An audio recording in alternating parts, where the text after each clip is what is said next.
Fox 61, Connecticut's news station, starts with a weather impact alert. A weather impact alert tonight as we're looking at some very cold overnight temperatures and chilly at the bus stop tomorrow morning as well. Thanks for joining us for the Fox 61 News at 10. I'm Brent Harden. And I'm Sarah Sanchez. An icy sight looking at the Hartford skyline here. This is the view overlooking the city from Great River Park in East Hartford.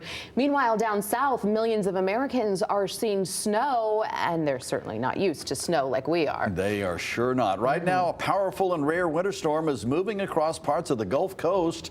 This is the French Quarter in New Orleans today. You can see the storm dropping steady snow in the area. The storm is stretching all the way into parts of Texas as well. That is an unusual sight. Wow. Doesn't even look like the French Quarter. Yeah. So back here at home, things look a little different. We're staying dry, just cold, as we said. Let's check in with Chief Meteorologist Rachel Frank for a first look at the forecast. I'm cold just thinking about it, Rachel. The coldest air between now and Thursday morning. So that's when we have that weather impact alert in effect. You might need to have to change your plans a little bit, but whatever you've been doing to stay warm, you're going to have to continue that as we head through the next couple of mornings. And then after that, temperatures will slowly rebound as we head closer to the weekend. Right now, temperatures are in the single digits in Torrington, 17 for Meriden and Hartford, and right around the 20-degree mark for the New Haven area.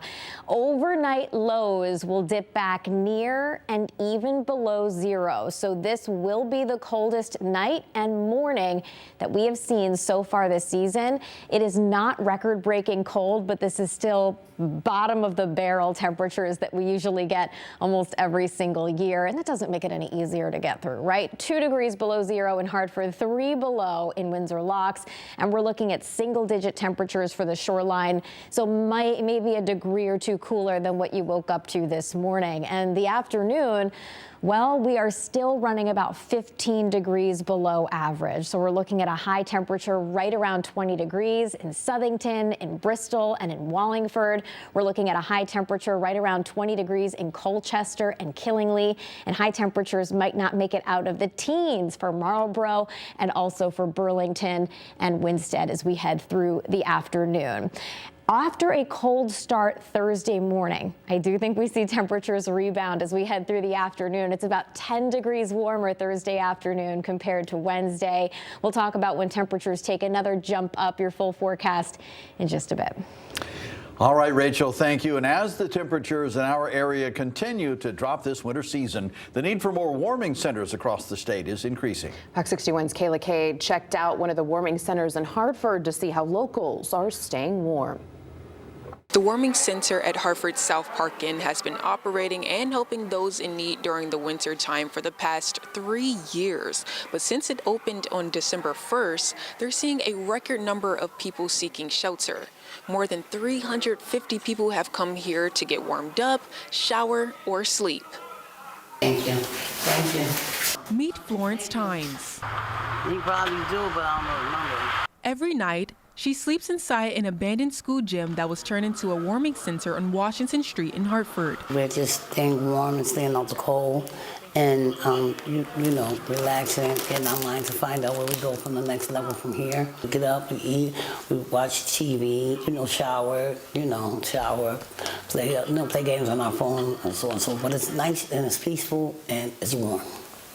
And I'm forever grateful for that. The warming center is run by an emergency shelter known as South Park Inn. Where we provide different services to the homeless population in order to stabilize them with housing. It's a way for individuals like Tynes to get access to a permanent shelter, according to Deputy Director Kelly Gonzalez. I'm really passionate about the work we do, and the changes that I hope are for our people.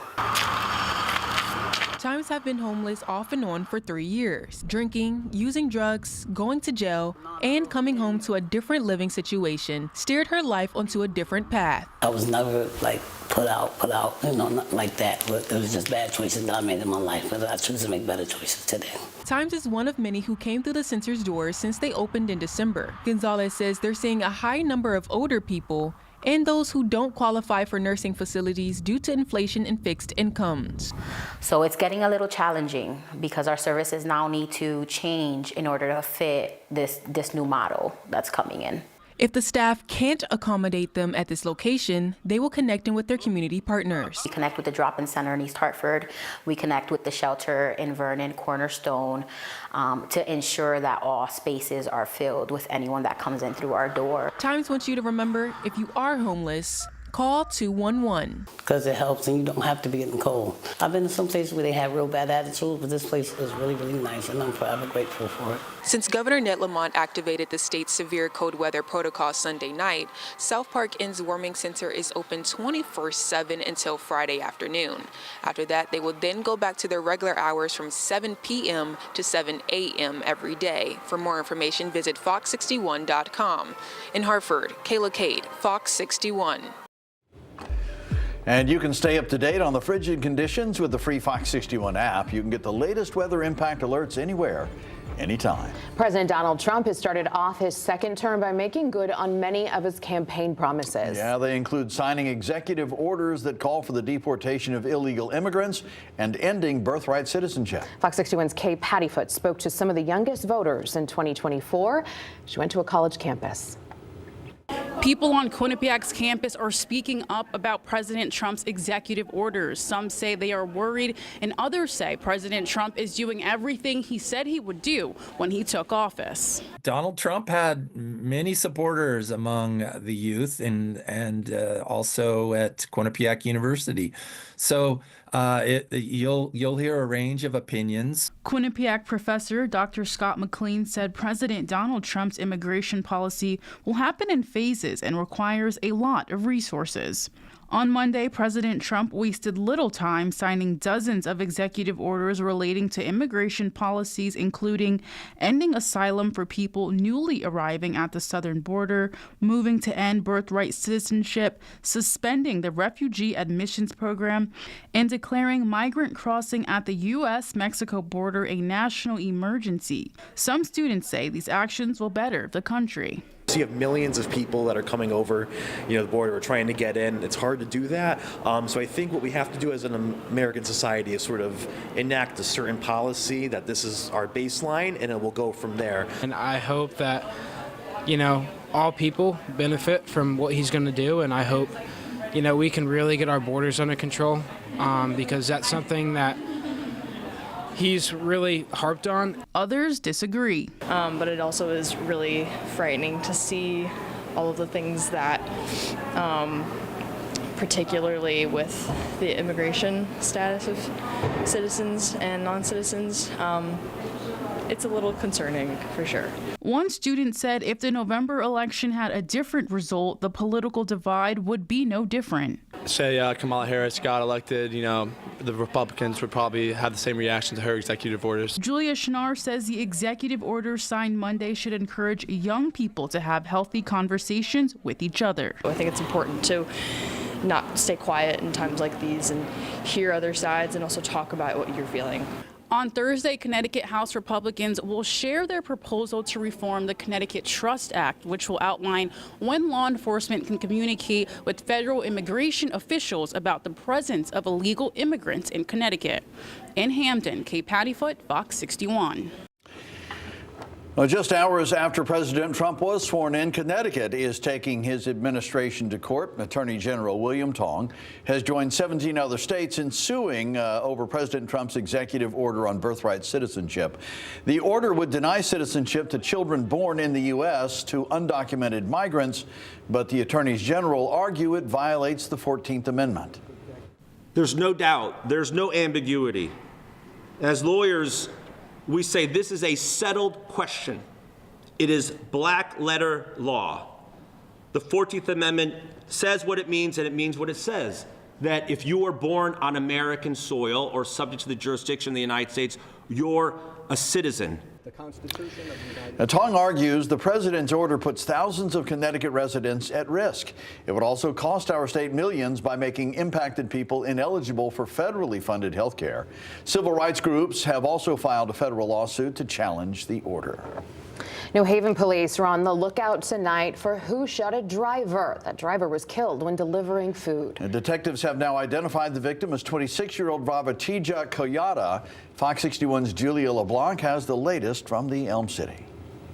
At this point in the investigation, police believe this may have been a robbery gone wrong. And it all played out, they say, as the victim was just trying to do his job. I was just like surprised, and just to hear that somebody's trying to make a living, it's sad to take somebody's life. New Haven neighbors are shaken up after learning what happened near the corner of Shepherd and Goodrich Streets over the weekend. A place this woman, who wanted to remain anonymous, grew up in. That's a sad situation. These kids can't even go to the store by themselves. They have to be accompanied by an adult. And, it's sad because you can be someone walking and you could be in a crossfire. Police say just before 4 p.m. on Sunday, 26-year-old Ravitaja Koyata from Hamden was making a delivery for a nearby Chinese restaurant he worked for. When he got out of the car, things went south. He was outside of the car, and it appears when he was shot. Then the suspect then took the vehicle, and we did recover that car a short time later nearby. Now, Officer Christian Bruckhardt and his team are on the hunt to find the person or people behind the wheel. At this point, they don't believe Koyata, who came to Connecticut from India, knew them. It appears that it was a robbery gone bad, and unfortunately the victim was shot and killed.